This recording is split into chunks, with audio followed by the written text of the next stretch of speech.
Baik, Assalamualaikum warahmatullahi wabarakatuh. Jumpa lagi dengan saya, Dedi SMK Negeri 4 Jakarta. Pada kesempatan kali ini, saya akan mendiskusikan tentang magnet dan elektromagnetik. Apa yang disebut dengan magnet dan apa yang disebut dengan elektromagnetik? Dalam pentampilan ini, saya berfoto berdua dengan bapak yang berjenggot ini. Siapa ini? Ya, ada yang kenal nggak? Jelas dari modelnya ini gambarnya hitam putih, bukan orang zaman sekarang, orang zaman jadul, dan dia bukan orang Indonesia, juga bukan foto saya ketika sudah tua, bukan ya. Oke, yang pertama kita bicara tentang magnet. Apa disebut dengan magnet? Magnet kita sebut dengan besi berani. Besi berani itu apa? Magnet. Magnet apa? Besi berani. Ya, salah ya. Jadi magnet adalah suatu benda padat, benda logam yang dapat mempengaruhi benda logam di sekitarnya. Itu definisi daripada magnet atau yang disebut dengan besi berani. Nah, hari ini kita memutuskan apa magnet. Kalau magnet tadi besi, benda logam yang dapat mempengaruhi benda sekitarnya. Nah, apa itu elektromagnetik? Nah, siapa sih bapak tua ini? Oke, kesempatan ini kita berkenalan dulu dengan uh, dua orang yang akan saya coba perkenalkan. Nah, ini dia. Ini bapak yang tadi, yang nyamping tadi, berjenggot tadi, ini orangnya sama ya. Ini ada dua orang, yang satu jenggotan, ini yang satu enggak ya. Ini orang yang berbeda. Ada yang tahu siapa nih? Pernah lihat tuh? Dia bukan penyanyi, bukan seniman, bukan pelukis ya. Jadi kita mau perkenalkan dua orang ini yang sangat istimewa. Apa istimewanya nanti akan kita coba lihat. Yang jelas nama mereka adalah Maxwell dan Faraday. Ya. Maxwell, beliau ini namanya diabadikan menjadi salah satu besaran flux magnetik. Itu disebut dengan Maxwell satuannya.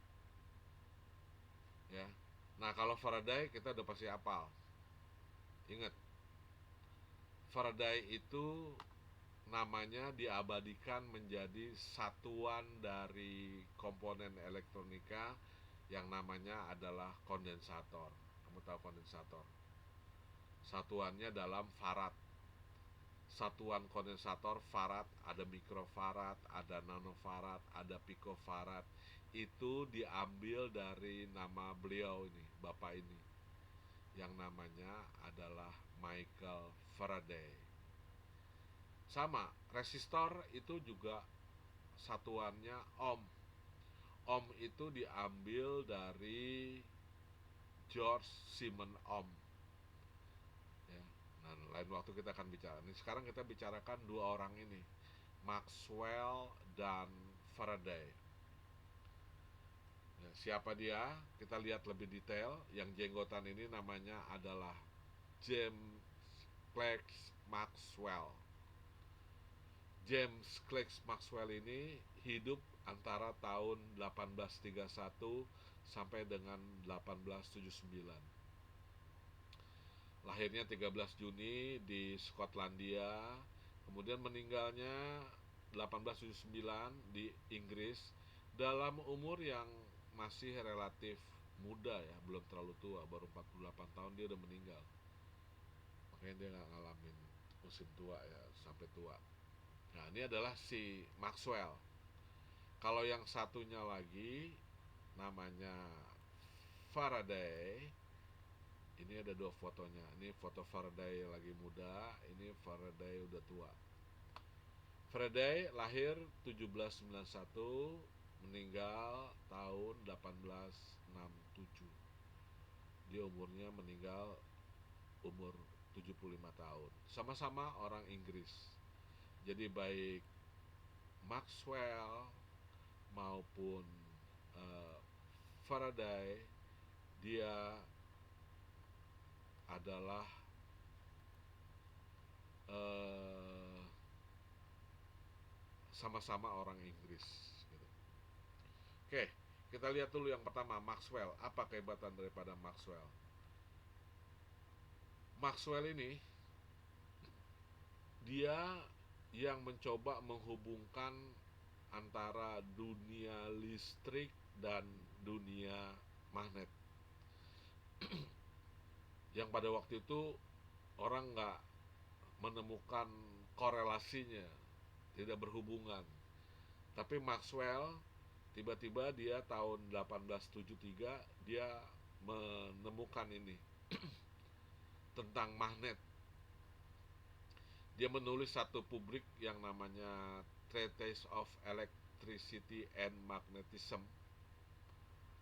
Dia mengemukakan ada 4 hal ya yang berhubungan dengan suatu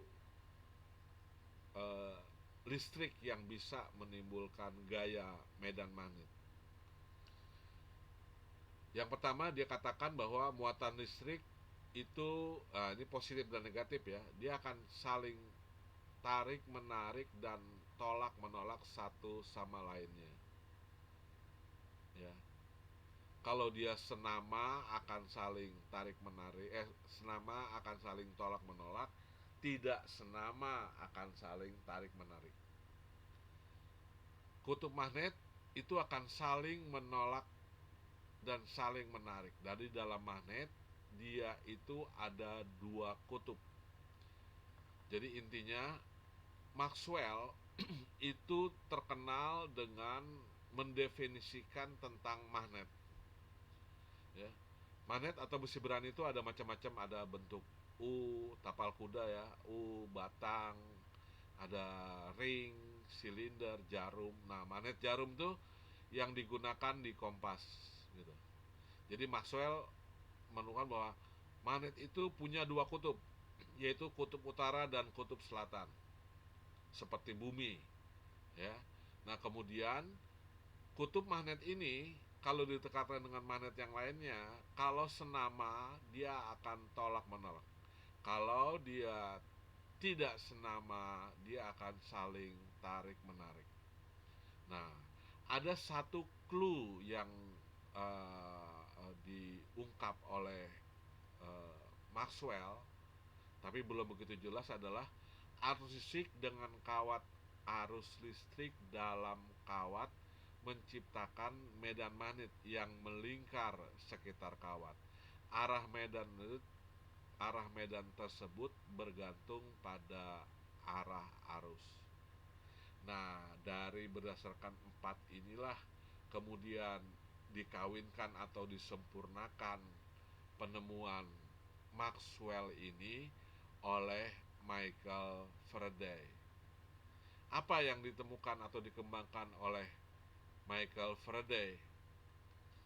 Jadi pada Agustus 1831 Michael Faraday berhasil menemukan yang namanya adalah elektromagnetik. Nah, jadi tadi kalau magnet, apa itu magnetik? Jadi kalau Maxwell itu banyak mengembangkan tentang magnet, kalau Michael Faraday ini di elektromagnetiknya. Tapi sebetulnya dia bukan penemunya. 2 tahun sebelumnya itu ada Francisco Giandettesi tahun 29, dia udah nemu. Kemudian setahun kemudian Jose Henry juga nemu. Tapi sayang si Francisco dan Jose Henry ini tidak pernah mempublikasikan. Dia nemu diam-diam aja. Tapi Faraday tahun 31 begitu ketemu, wah ini ada kutub, ada ini kasih elektromagnetik begini-begini, dia bikin. Nah, makanya Michael Faraday lah yang terkenal menemukan induksi elektromagnetik. Apa elektromagnetik itu? Elektromagnetik adalah sifat kemagnetan suatu benda yang dihasilkan karena adanya aliran arus listrik gitu. Jadi ada dua kata, elektro dan magnet. Elektro artinya listrik, magnetik artinya magnet. Jadi elektromagnetik adalah sifat magnet yang ada karena adanya arus. Jadi magnet yang tergantung arus listrik. Kalau nggak ada arus listrik, dia nggak ada magnet. Gitu. Jadi kalau kalau si Maxwell bicara tentang magnet punya dua kutub segala macam, justru Michael Faraday itu dia menemukan bagaimana listrik dapat menimbulkan magnet. Jadi intinya Faraday itu punya dua kaidah yang dia ungkap, ya. Yang pertama yang kuning, yang kedua yang merah. Jalur kuning dan jalur merah kalau di gambar ini. Artinya apa? Faraday katakan, yang pertama ya, yang pertama dia katakan, kalau ada kawat lilitan, kumparan kawat yang dililit, kemudian diberikan arus listrik ke kawat tersebut, maka kawat tersebut akan berubah atau memiliki sifat-sifat magnet. Jadi kawat kalau dikasih listrik jadi magnet. Itu yang pertama. Yang kedua, apabila suatu kawat kumparan diberikan pengaruh medan magnet, maka di kawat tersebut akan menghasilkan arus listrik. Jadi dua aja tuh Michael Faraday. Kawat kalau kasih listrik timbul magnet, kawat dikasih magnet timbul listrik. Mana bisa kawat dikasih listrik timbul magnet. Nah, dari ucapan itu banyak orang melakukan satu percobaan. Salah satunya yang terkenal ini. Bagaimana kawat bisa dikasih listrik timbulin kawat? Ini dia. Ada nail, paku, ada pins, jarum. Paku kalau kondisi normal ditempelin ke jarum, dia nggak bakal nempel karena paku bukan magnet. Tapi kalau pakunya itu dililit kan kabel penghantar, kemudian di ujung-ujung kawat tersebut diberikan sumber tegangan berupa batu baterai, maka kawat itu akan dialiri oleh arus listrik, maka akan timbullah yang namanya elektromagnetik. Kawat dikasih arus listrik, maka timbullah magnet. Maka ketika ada arus listrik, tiba-tiba si jarum ini akan nempel ke paku. Nanti kamu boleh coba nih. Paku dikasih lilit aja berapa puluh, 20 lilit. Makin banyak lilitan, makin kuat. Maka kalau kawatnya dikasih arus, dia akan narik besi, jadi magnet. Nah, sifat inilah yang disebut dengan elektromagnet. Artinya, magnet yang ditimbulkan, yang dibangkitkan karena adanya arus listrik. Dari penjelasan yang sederhana itu, ada percobaan yang lain seperti ini. Di sini ada kompas. Di dalam kompas ada magnet. Magnet itu ada jarum. Dalam kondisi normal, kompas selalu menuju ke utara dan ke selatan. Tapi kalau didekatkan ke kumparan, kemudian kumparan itu dikasih arus listrik, maka tiba-tiba si jarum ini akan godek, berpengaruh, nunjuknya ngaco, berputar gitu. Seperti ada kekuatan yang menggerakkannya. Nah, gimana? Kenapa dia bisa bergerak? Karena adanya elektromagnetik. Jadi ketika telunjuk ini ditempelkan, arus ngalir ke besi ini, di kumparan itu timbullah medan magnet. Medan magnet, magnet ketemu magnet. Nah, ini dia. Seperti apa yang dikatakan Maxwell. Magnet kalau ketemu magnet akan terjadi saling tarik menarik atau saling tolak menolak. Kalau dia senama kutubnya akan tarik tolak menolak, kalau tidak senama dia akan saling tarik menarik. Dari percobaan seperti ini timbullah inspirasi orang menciptakan ketemu yang namanya dasar-dasarnya motor. Bukan motor Yamaha, motor listrik yang bisa berputar, kipas angin, ya, nanti ketemu turbin dinamo, ya, motor. Apa isinya motor? Isinya motor itu kumparan aja. Ini ada kumparan. Jadi ini boleh dicoba ya. Ini kawat dililit, dibunderin, lilit aja sekitar boleh 50 lilit gitu. Keluarin, kemudian ujung-ujungnya dikasih arus. Tujuannya apa? Supaya kawat ini dikasih arus listrik supaya dia timbul medan magnet. Muter nggak? Ya nggak muter. Kalau cuman kawat dikasih arus timbul medan magnet, ya dia nggak muter. Gimana dia bisa muter? Dia bisa muter karena di bawahnya, lihat yang hitam ini, itu dipasangi magnet, gitu. Dipasangi besi berani di bawahnya. Akibatnya apa? Ketika ada arus dari batu baterai ke kawat kumparan, maka kumparan ini akan berubah menjadi magnet. Magnet yang diakibatkan dari kawat kumparan tadi, di bawahnya dideketin magnet. Akibatnya apa? Magnet ketemu magnet. Kalau magnet ketemu magnet, berarti terjadilah apa yang dikatakan Maxwell tadi, bahwa akan terjadi efek di mana dia akan saling tarik menarik dan tolak menolak. Akibatnya gimana?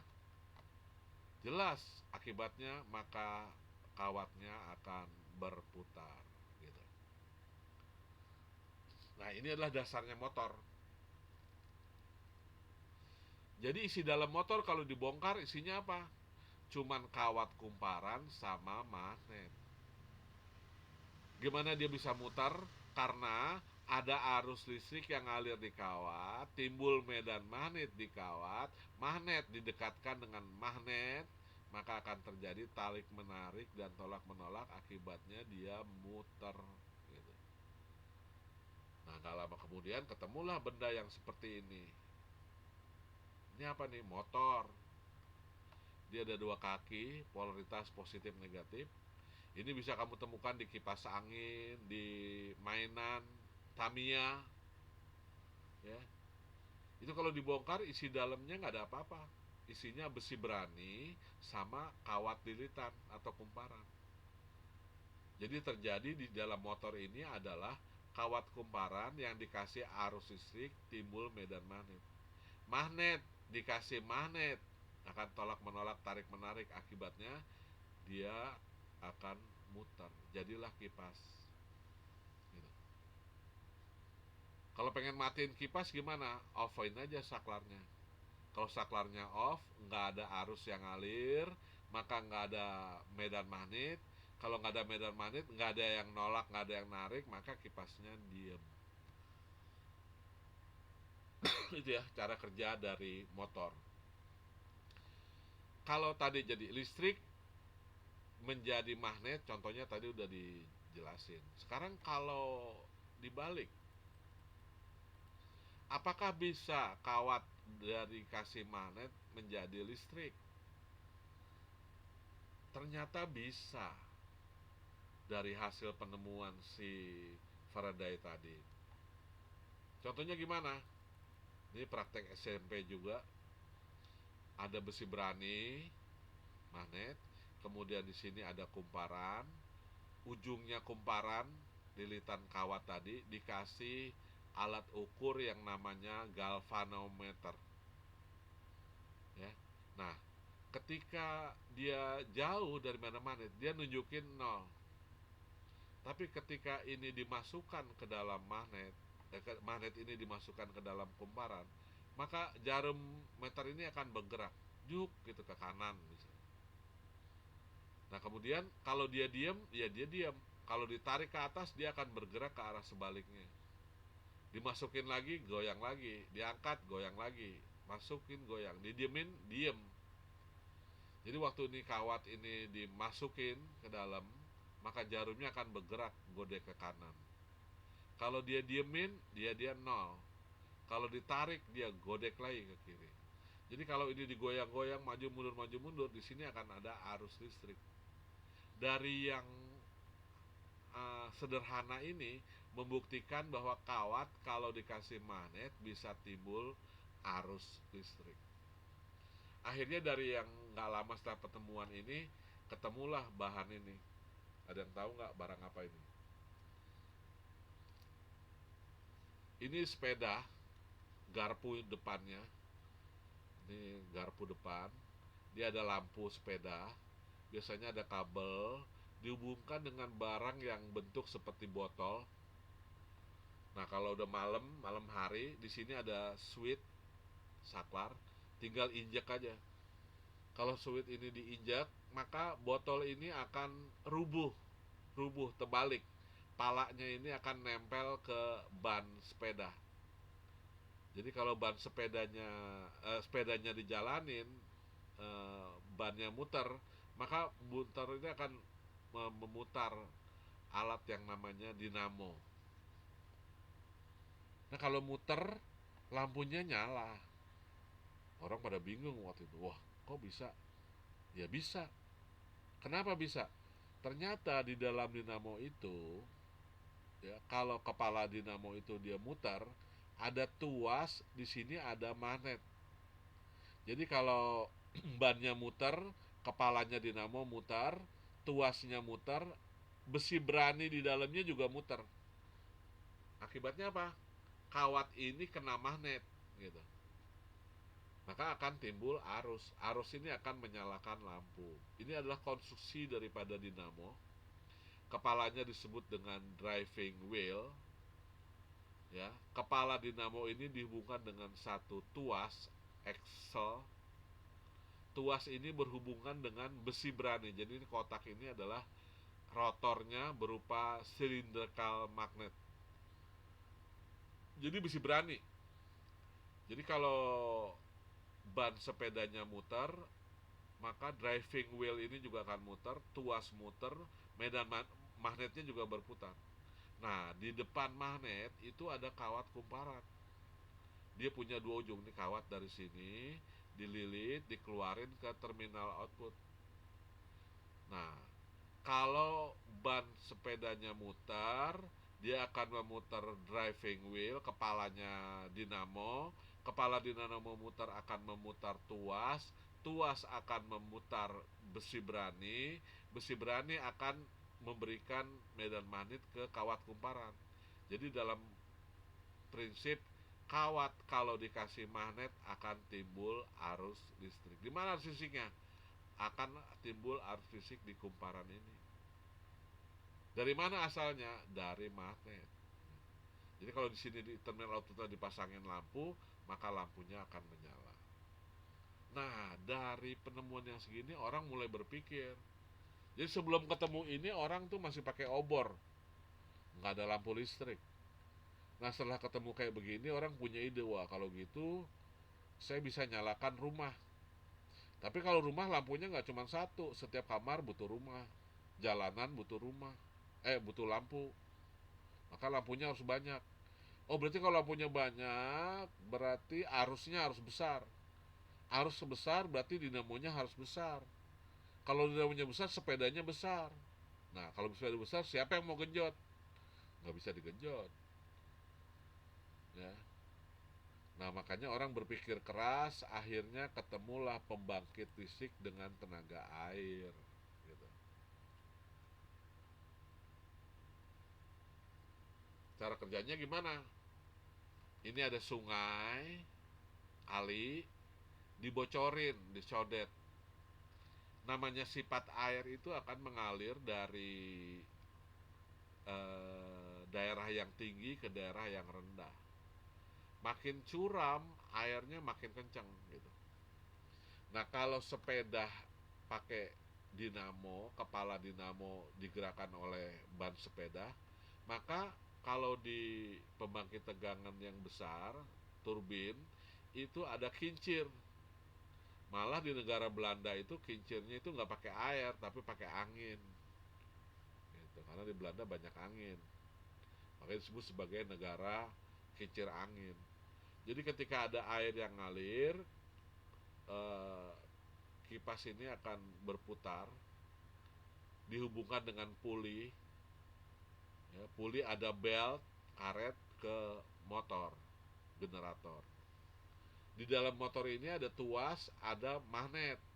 Magnet ada kumparan. Maka ketika ada air ngalir, eh, ininya mutar, ya, kincirnya mutar, akan memutar puli, puli akan memutar motor, motor akan timbulkan medan magnet akan menghasilkan arus, arus yang kemudian dipakai, didistribusikan. Kalau pakai cara kayak gini, air, pakai kincir, pakai ini paling bisa untuk satu rumah. Bagaimana kalau untuk rumah-rumah yang di sekarang, yang 1.000 orang, 1.000 rumah, satu kelurahan, satu kota. Nah, rumah-rumah kita semuanya itu dihasilkan dari turbin, tapi besar, yang dibuat oleh PLN, Perusahaan Listrik Negara. Bagaimana cara kerjanya? Nah, ini PLTA. PLTA itu singkatan pembangkit listrik tenaga air. Cara kerjanya gimana? Dia dari kali, sungai atau danau itu dibendung. Namanya air, kalau dibendung dia akan naik makin tinggi, makin tinggi, makin tinggi. Setelah tinggi, dia bikin lubang yang curam ke bawah, dibocorin, sehingga airnya akan tumpah ke bawah.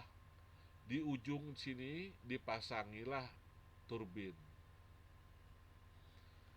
Ya, ini turbin ini kipasnya.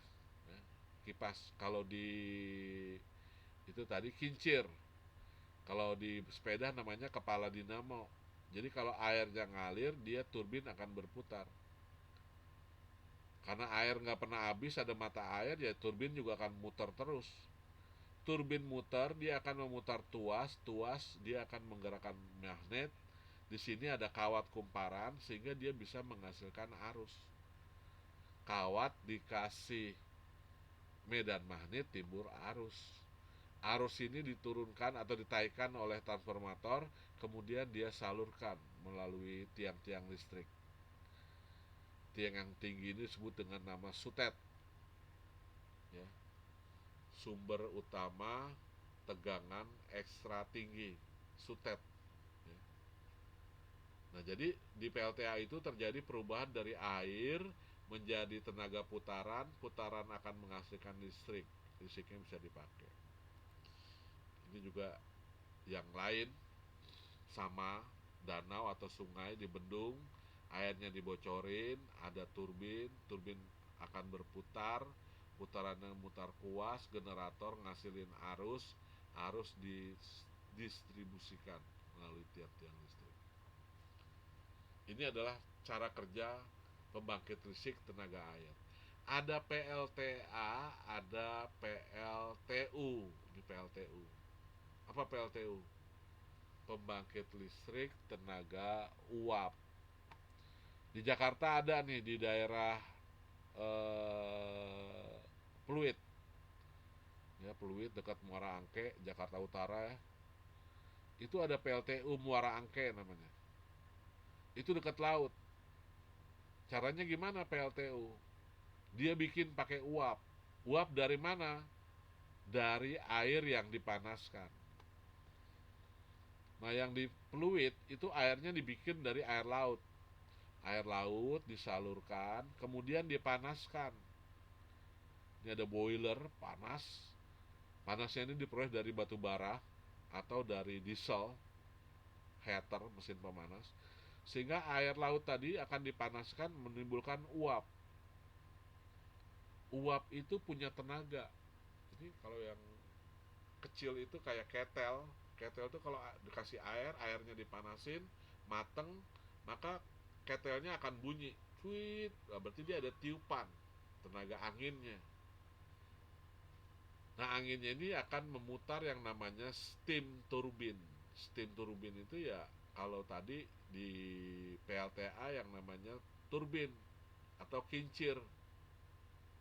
Kalau sini steam turbine, dia akan berputar, dihubungkan dengan satu poros, dalamnya ada magnet, magnet ada kawat kumparan, magnet kena kawat maka akan timbul arus. Arus yang disalurkan ke tiang-tiang listrik sampai dengan rumah kita. Gitu.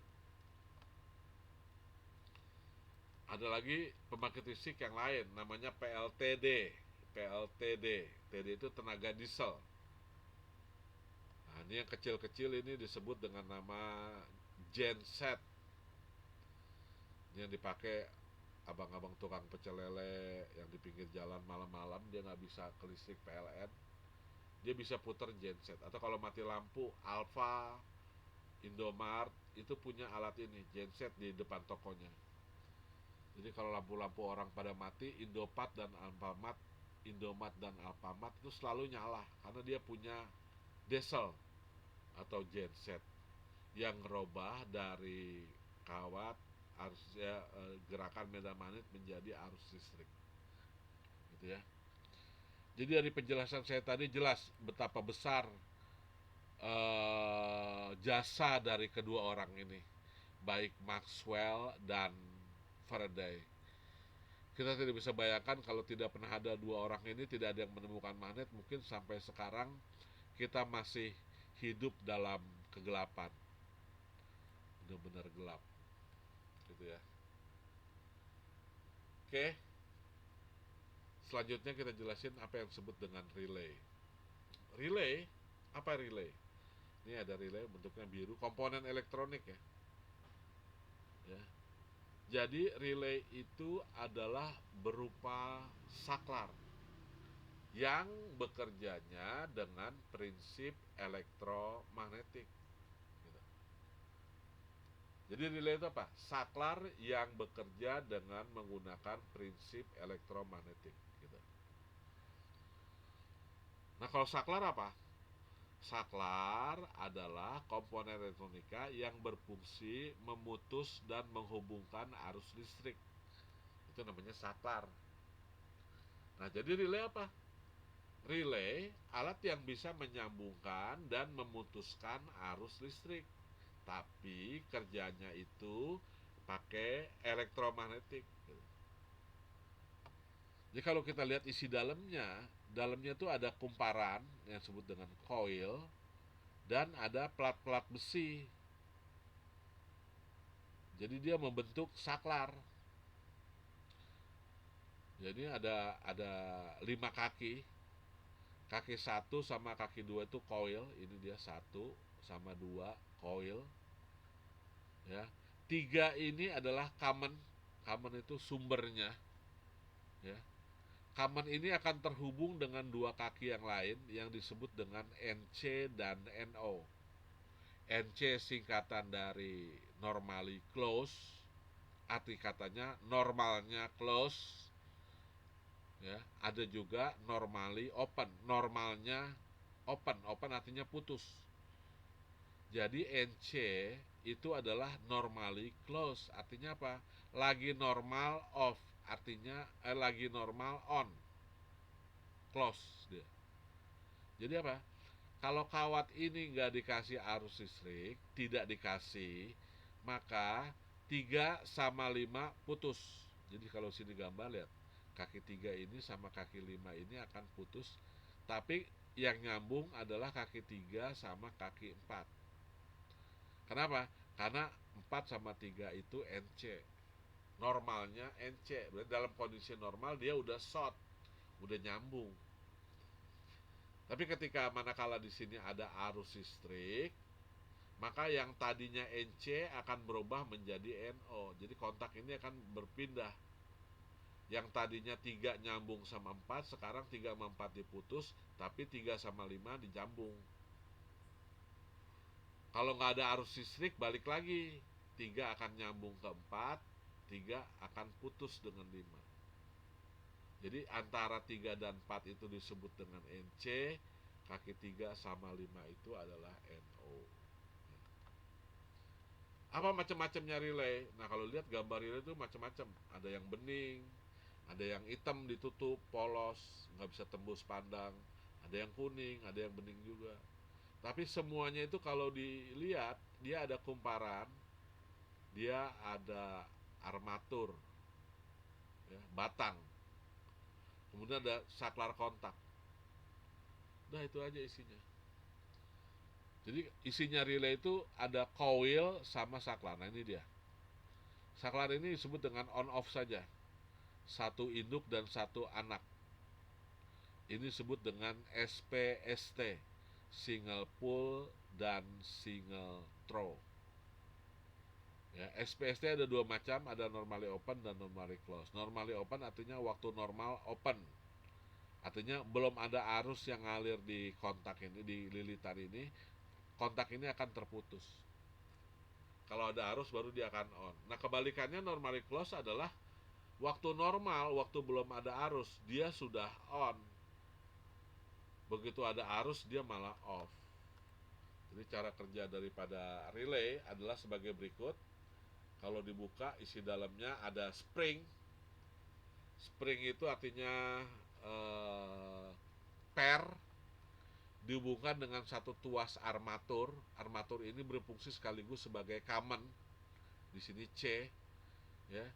Kemudian kamen itu ada dua kontak di sini yang abu-abu. Ada yang atas disebut dengan NC, yang bawah namanya NO. Jadi kita lihat dalam kondisi normal, di sini di bawahnya, di bawah armatur ada besi. Besi itu dililiti oleh kumparan. Kumparan nanti dihubungkan dengan sumber arus. Cara kerjanya adalah jika kumparan ini diberikan arus, maka akan timbul medan magnet. Atau besi di sini, iron core besi ini akan berubah menjadi magnet. Kalau jadi magnet ketemu armatur yang berbahan logam, armatur itu akan ditarik ke bawah, ngejeglek. Ini kan pairnya nahan. Jadi akan ditahan turun ke bawah, maka atas sama armatur ini akan terputus dengan kamen ini. Tapi karena digerakkan ke bawah, maka akan tengah dengan bawah yang akan terhubung.